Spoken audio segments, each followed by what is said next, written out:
औज़ बिल्लाहि मिनश शैतानिर रजीम बिस्मिल्लाहिर रहमानिर रहीम। अल्लाह जल्ले शानहू दे नाम दे नाल। दोस्तों अस्सलाम वालेकुम। अल्हम्दुलिल्लाहि रब्बिल आलमीन वल आक़िबतुल मुत्तकीन अस्सलातु वस्सलामु अला रसूलिहिल करीम। दोस्तों डॉक्टर नसीर कालों तुहाडे नाल गपशप लगा रहा CNP दे प्लेटफॉर्म तो।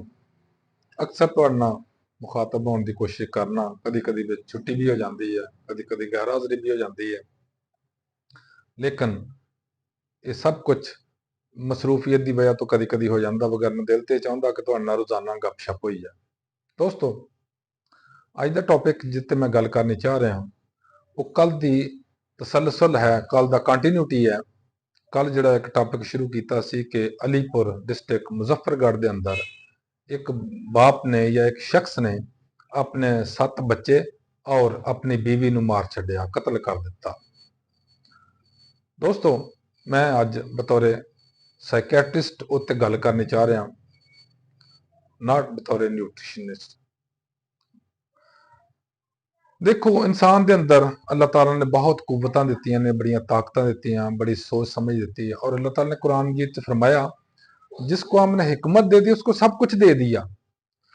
याद रखो हिकमत तो मुराद ये नहीं है कि हकीम बन के दवाइयां देनियां। नो नो, हिकमत का मतलब यह आ कि अकल, दानिश, समझ, बोझ और उत्तों कम लैन की सलाहियत अल्लाह ताला ने जिन्होंने दे दी, उन्होंने बहुत बड़ी कुव्वत देती, उन्होंने बहुत बड़ी मेहरबानी की, बहुत बड़ा एहसान कर दिता ऊपर। दोस्तों सियाने कहते ने, पुरानी गल है कि जिदे घर दाने उहदे कमले भी सियाने। जिन्हों तो खाण नूं अच्छा मिलता वे ना उन्होंने तो कोई प्रॉब्लम नहीं हुंदा, लेकिन जिहड़े गरीब लोग ने बेचारे उन्हों की गुरबत ही एक बहुत बड़ी बीमारी है। गुरबत बहुत सारे मसाइल पैदा करती है, जिन्हां विचों सरे फहरिस्त कुछ है। खुराक की कमी ना इंसान के दिमाग के उत्ते बहुत बुरा असर हुंदा, इंसान के पूरे जिस्म के उपर बहुत असर हुंदा, इंसान की कारकरदगी ते बहुत असर हुंदा और इंसान की सोचां ते बहुत बुरा असर पैंदा। जिहड़ा बंदा भुखा, किसी ने भुखे नूं पुछया सी ना, 2 ते 2 उन्हें कहा 4 रोटियां। मतलब यह है कि हर जिस बंदे दे अंदर भुख है ना उन्होंने रोटी दियां ही ख्वाब और ख्याल होणगे, क्योंकि उहदे अंदर उहदी डिजायर है, उहदी मौजूदगी जरूरी है, उहदी जरूरत है। जिहड़ा केस असीं डिस्कस कर रहे हैं, जिहदे उत्ते गलबात कर रहे हैं, उहदे विच भी सब तो वड्डा मसला जिहड़ा आ वो भुख ही सी। उस बंदे नूं बेरोजगारी सी बेचारे दी, और जदों बंदा बेरोजगार हुंदा ਉਹ घरों तो बेइज्जती कराउंदा ही कराउंदा अपने बीवी तो, बच्चों तो, बाहरों भी बेइज्जती कराउंदा लोगों को, जिहदे अगे हाथ फैलाएगा या जिहदे कोल जाके कोई उधार मंगण की कोशिश करे। कुछ लोग जज्बाती हुंदे ने और वो जज्बात च आके अपने टैंपर नूं लूज कर जाते हैं, अपने आप ते कंट्रोल खत्म कर लेंदे ने और वो कदम उठा लेंदे ने जिन्हों असीं कह सकते हैं कि शायद वो फ्रीनिक हो गए ने या उन्हां च पागलपन की हद तक उदा असर हो जाता। मुतजकरा जिहड़ा केस है इहदे विच भी बिल्कुल यही होया कि इंसान किन्नी की चिर तक भुख और बच्चों का रोना बर्दाश्त कर सकता, और बुढ़ी के मेहने ताने जिन्ने वो करती होएगी बेचारी भुखिया रह के, किन्ना कुछ चिर तक इंसान वो बर्दाश्त कर लेंदा। आखिर उस तो मजबूर होके तंग आके, सियाने कहते ने तंग आमद बजंग आमद, उस बंदे ने इंतहाई कदम, इंतहाई गलत कदम, इंतहाई बुरा कदम, इंतहाई मतलब नाकाबले बयान कदम उठा लिया कि उन्हें अपने बच्चे भी मार दिते और अपनी बीवी को मार छड्या। इस वाक़े के पिछे बहुत बड़ी कहानी है और सब तो ज्यादा जिम्मेदार साडी मौजूदा हुकूमतां ने, खास सूबाई भी ने और मरकजी, जिन्होंने आम इंसानों का जीना तंग कर दिता, आम इंसानों की जिंदगी उजेरन कर दी है। और पिछले दिनों च वर्ल्ड बैंक का एक आया सी बयान भी कि पाकिस्तान दे विच चंद महीनों के अंदर अंदर 1 करोड़ लोग मजीद गिरावट चले जाने, मजीद गुरबत का शिकार हो जाए।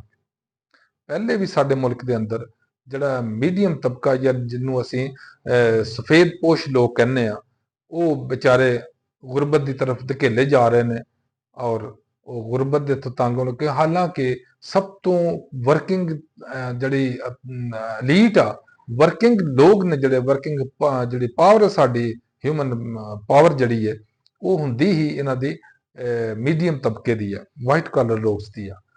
ਬਹੁਤ ਮਾੜੇ ਜਿਹੜੇ ਆ ਉਹ ਵੀ ਕੰਮ ਨਹੀਂ ਕਰਦੇ, ਬਹੁਤ ਜਿਹੜੇ ਵੱਡੇ ਨੇ ਉਹ ਵੀ ਕੰਮ ਨਹੀਂ ਕਰਦੇ।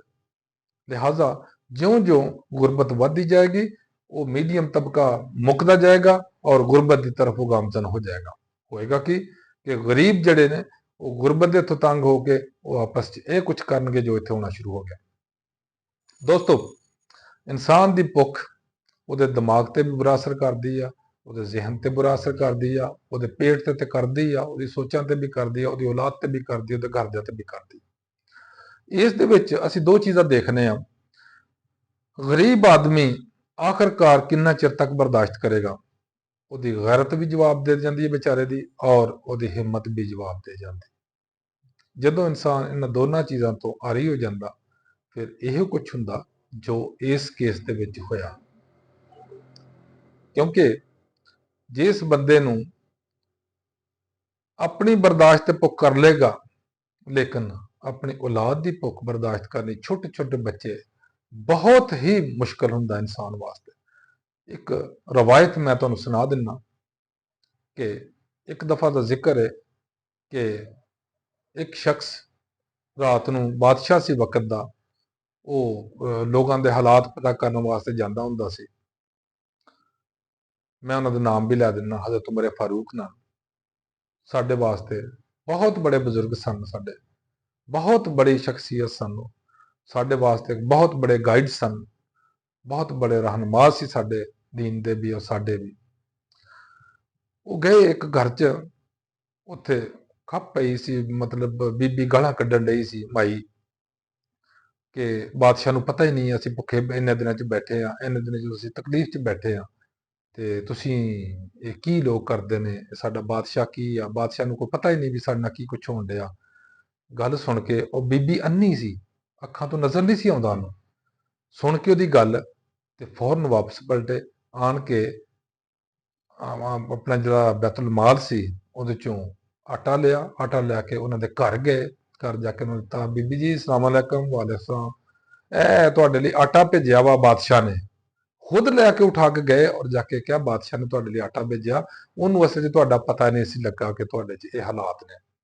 ਮਾਈ ਕਹਿੰਦੀ ਵੀ ਉਹ ਚੰਗਾ ਬਾਦਸ਼ਾਹ ਜਿਹਨੂੰ ਸਾਡੇ ਹਾਲਾਤ ਦਾ ਨਹੀਂ ਪਤਾ, ਉਹਨੇ ਅੱਲਾ ਅੱਗੇ ਜਾ ਕੇ ਜਵਾਬ ਨਹੀਂ ਦੇਣਾ ਕਿ ਸਾਡੀ ਰਾਇਆ ਨਾ ਅੱਲਾਹ ਤਾਲਾ ਫਰਮਾਇਆ ਪੁੱਛੇਗਾ ਕਿ ਮੇਰੇ ਬੰਦਿਆਂ ਨਾਲ ਜਿਹੜੀ ਤੇਰੀ ਰਾਇਆ ਸੀ, ਤੇਰਾ ਇਹ ਰੁਝਾਨ ਸੀ, ਤੇਰਾ ਇਹ ਤਰਜੀਹ ਸੀ ਕਿ ਤੂੰ ਉਹਦੇ ਤੋਜੋ ਨਹੀਂ ਕੀਤੀ ਵੀ ਉਹ ਭੁੱਖੇ ਮਰ ਰਹੇ ਨੇ, ਉਹ ਚੀਖ ਰਹੇ ਨੇ, ਉਹ ਵਿਚਾਰੇ ਬਲਬਲਾ ਰਹੇ ਨੇ ਔਰ ਤੈਨੂੰ ਪਤਾ ਹੀ ਨਹੀਂ। ਉਹਨੇ ਕਿਹਾ ਨਹੀਂ ਬੀਬੀ ਜੀ, ਅਰਜ਼ ਕੀਤੀ, ਹਾਲਾਂਕਿ ਏਡੇ ਵੱਡੇ ਬਜ਼ੁਰਗ ਅਰਜ਼ ਨਹੀਂ ਕਰਦੇ ਆ, ਕਿਹਾ ਬੀਬੀ ਜੀ ਮਾਫ ਕਰ ਦਿਓ, ਉਹ ਬਾਦਸ਼ਾਹ ਨੂੰ ਅਸਲ 'ਚ ਪਤਾ ਨਹੀਂ ਲੱਗ ਸਕਿਆ ਤੇ ਤੁਹਾਡਾ ਇਨਸ਼ਾਅੱਲਾ ਆਇੰਦਾ ਮਸਲਾ ਨਹੀਂ ਹੱਲ ਹੁੰਦਾ, ਆਇੰਦਾ ਇਹ ਮਸਲਾ ਤੁਹਾਨੂੰ ਤਕਲੀਫ ਨਹੀਂ ਦਿੰਦਾ, ਇਨਸ਼ਾਅੱਲਾ ਆਇੰਦਾ ਮਸਲਾ ਹੱਲ ਹੋ ਗਿਆ ਤੁਹਾਡਾ। ਦੇਖੋ, ਇਹ ਰਵਾਇਤ ਜਿਹੜੀ ਚੱਲਦੀ ਆ ਰਹੀ ਹੈ ਇਹ 'ਚ 100% ਸੱਚ ਵੀ ਹੈ, ਸਾਡੇ ਵਾਸਤੇ ਇੱਕ ਸਬਕ ਵੀ ਹੈ, ਲੇਕਿਨ ਇਹ ਸਬਕ ਸਾਡੇ ਹੁਕਮਰਾਨ ਨਾ ਇਹ ਤੇ ਅਮਲ ਕਰ ਸਕਦੇ ਨੇ, ਨਾ ਇਹਨਾਂ ਕਰਨਾ, ਨਾ ਉਹਨੂੰ ਜ਼ੋਰ ਤੱਕ ਕਰਨ ਦੀ, ਕਿਉਂਕਿ ਉਹ ਸਾਡੇ ਢਿੱਡ ਪਾਲਣ ਜਾਂ ਆਪਣੇ ਪਾਲਣ। ਆਖਿਰ ਦਵਾਨਾ ਅਲਹਮਦੁਲਿल्लाह रब्बिल आलमीन। अल्लाह हाफिज़। अस्सलाम वालेकुम।